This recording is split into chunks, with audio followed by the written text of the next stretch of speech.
Come back, be with me. I just wanna behold you. Time to say goodbye. You to your love again.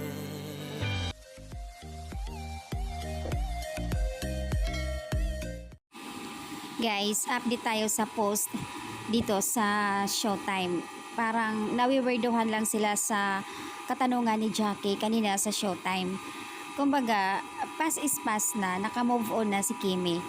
Yung bang sa daming pwedeng itanong ni Jackie nga, yung pa yung naitanong niya na kung sakali magkasalubong sa hallway, yung kanyang ex, and then isa din siya na nilulook up ni Jackie. Kumbaga, maraming pwedeng i-example kay Kim like ginawa ni Jong, ni Ogie na parang pabiruan. So dito naiinis ang mga netizens, lalo na mga Kim Pao fans, doon sa katanungan ni Jackie. So ayan, napakababaw lang talaga ng luha ni Kim. Ang bilis niyang umiyak as in. Hindi dahil ay hindi pa siya naka-move on. I think naka-move on na yan. Siyempre, masaya na si Kim ngayon eh. Masaya na siya sa buhay niya. Lalo na may Paulo Avellino na yan. Reaction ng netizens na sinasabi nila na umiyak ka agad si Kim na pinag-uusapan ng ex na baka sinasabi nila hindi pa naka-move on.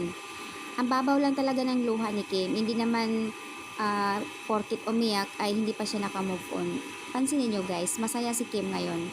So, ang daming nairita sa tanong ni Jackie na parang makaluma na, ang tagal na kasi, so binabalik-balikan pa. Tao lang din si Kim at may pusong mamon din. Hindi ibig sabihin na umiyak ang tao ay hindi pa naka-move on. Mababaw lang talaga ang luha ni Kim. And sa mga strong person na mas madali yang umiyak dahil mas marunong yan makiramdam. Sim lang din yan sa mga komedyante na akala mo palagi silang magpapatawa pero mas mababaw ang luha nila. Minsan, tinatago lang nila na kahit masakit sa puso nila. Yung mga taong umiiyak na hindi galit. May galit ang mga taong hindi umiiyak. So, same lang din yan guys. Kaya, yung segment na ito, ang dami rin nagalit kay Jackie nga. Kasi nga, umiyak na nga si Kim. Pero sa totoo lang, ang bilis lang talaga ni Kim umiyak. Yung bang may mga bagay na seryosong tanong, pag sumagot si Kim, yun, ang bilis lang talaga niya umiyak. Pero dapat sana, comment ng karamihan, wag na sanang balikan or i-mention ang ex. Kasi tapos na masaya na si Kim ngayon. Ayan, may comment dito. Nakakainis itong si Jackie, pinaayak pa si Kim. Ano ba yan? Matapos na yan, matagal na yan, ba't paulit-ulit? At alam naman ninyo na may girlfriend na si ex. Yung nalantaran pinakita. So, may sabi pa isang fan, feel ko single si Kim at hindi yan naka-move on.